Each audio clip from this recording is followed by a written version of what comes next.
কচুর শাকের বিভিন্ন রেসিপি হয়তো আপনারা ট্রাই করেছেন, কিন্তু আমি গ্যারান্টি দিয়ে বলছি আপনারা এই রেসিপিটা কোথাও পাবেন না।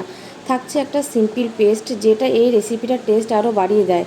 কচুর শাকের সুন্দর ফ্লেভার ও টেস্ট আনার জন্য ভিডিওটা সম্পূর্ণ দেখুন। নমস্কার, আমি বেবি, আপনারা দেখছেন বেবির রান্নাঘর। এখানে আমি কচুর শাক ধুয়ে আঁশ ছাড়িয়ে কেটে নিয়েছি। এবার আমি শাকগুলো কাঁচা ছোলা দিয়ে লো ফ্লেমে সেদ্ধ করে নেব। শাকগুলো পুরোপুরি সেদ্ধ হয়ে গেছে। এবার এগুলিকে আমি এই সাইজে কেটে নিয়েছি।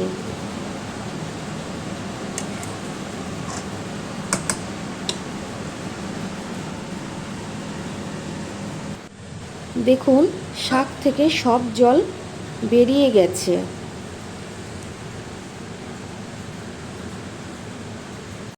এবার রান্না করতে আমার যে উপকরণগুলো লাগবে, এখানে ফোড়নের জন্য নিয়েছি কালো জিরে, শুকনো লঙ্কা, তেজপাতা। আর রান্না করার জন্য নিয়েছি কাঁচা লঙ্কা, চিনি, আর মেন উপকরণ হচ্ছে এটা, সাদা তিল। তিল ভেজে নিচ্ছি যতক্ষণ না এর থেকে সুন্দর ফ্লেভার না বের হচ্ছে।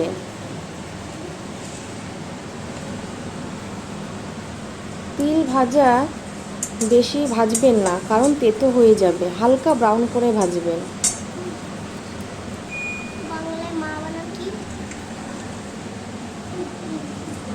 দেখুন বন্ধুরা, আমার ভাজা হয়ে গেছে। এবার আমি তিলটাকে সুন্দর একটা স্মুথ পেস্ট করে নেব, এতে যেন কোনো দানা না থাকে। খুব সুন্দরভাবে পেস্ট করে নেব বা বেটে নেব।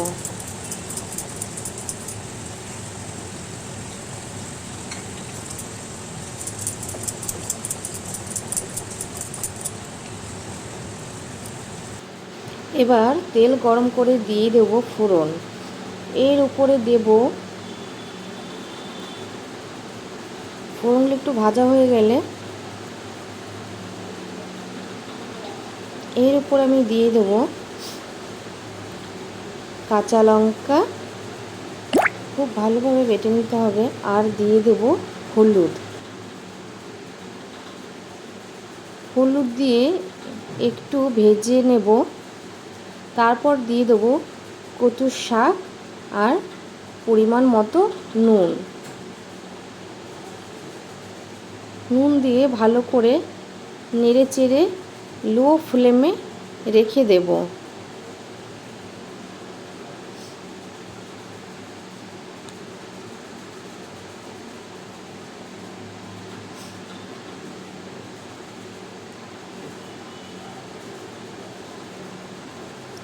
এই সময় কিন্তু কোনো ঢাকা দেওয়া যাবে না, এটা আমরা লো ফ্লেমেই করব, কারণ এটা ঢাকা দিলেই জল গলতে শুরু করবে।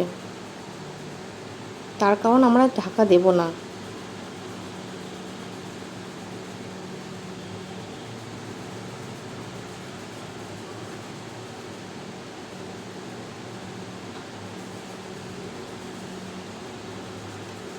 হাই ফ্লেমে করে ভালো করে নেড়ে চেড়ে নেব, যতক্ষণ না শাকগুলো ভালোভাবে মিশে যাবে।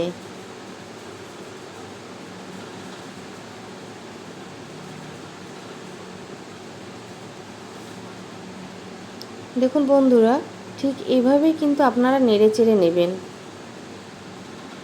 এতে করে শাকগুলো খুব ভালোভাবে মিশে যাবে, আর এরকম গোটা গোটা আর থাকবে না।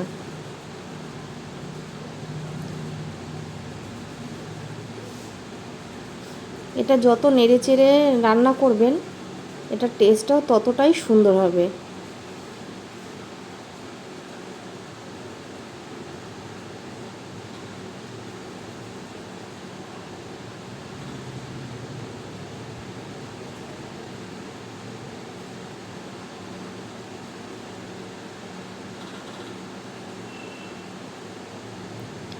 দেখুন, আমি ঠিক এইভাবেই নেড়ে চেড়ে নিচ্ছি।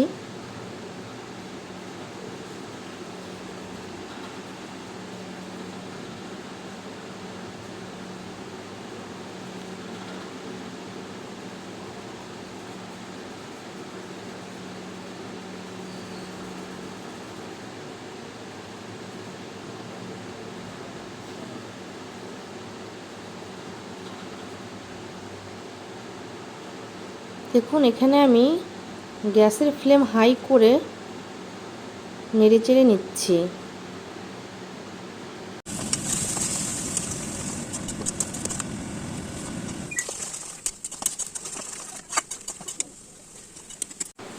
শাকগুলো ভালোভাবে মিশে গেছে।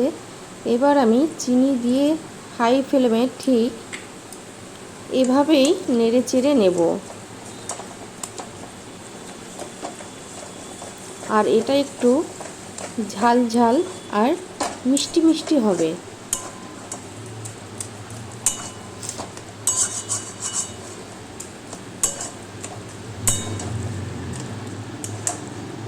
দেখুন বন্ধুরা, আমার শাকটা কিন্তু খুব ভালোভাবে মিশে গেছে, গোটা গোটা আর নেই।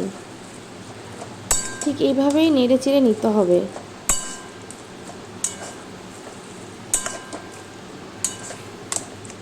একদম সুন্দরভাবে মিশে গেছে।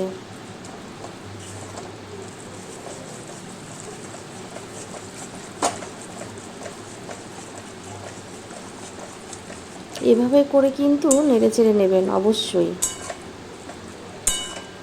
নাহলে গোটা গোটা থেকে যাবে। আর কচু শাক গোটা গোটা থাকলে কিন্তু একদমই ভালো লাগে না।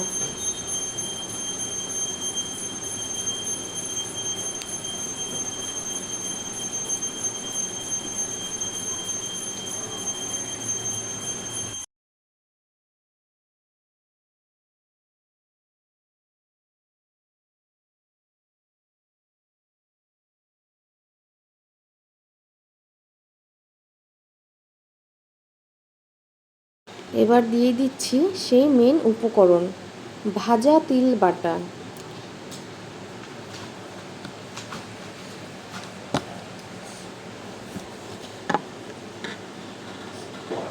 এটা দিয়ে নেড়ে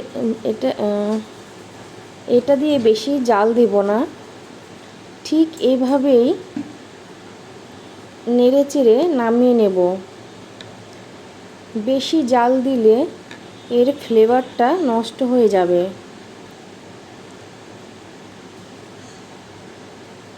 দেখুন বন্ধুরা, আমি কিন্তু এখানে হাই ফ্লেমে রেখেছি।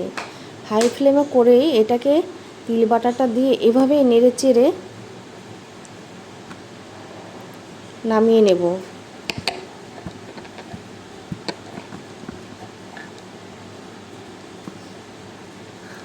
দেখুন এখানে তিল বাটাটাও পুরোপুরিভাবে মিশে গেছে। আর কচুর শাকটাও একটু দেখুন একটু সাদা সাদা টাইপের হয়ে এসছে।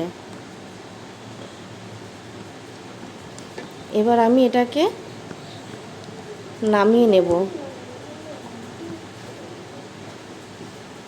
আর জাল দেব না।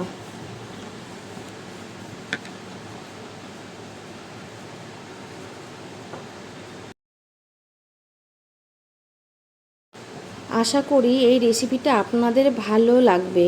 আমি এই ডিশটা গার্নিশ করার জন্য ওপর থেকে ছড়িয়ে দিয়েছি সামান্য ভাজা তেল। আশা করি এই রেসিপিটা আপনাদের নিশ্চয়ই ভালো লাগবে। নমস্কার, আমি বেবি, আপনারা দেখছেন বেবি রান্নাঘর। দেখা হচ্ছে পরের এপিসোডে।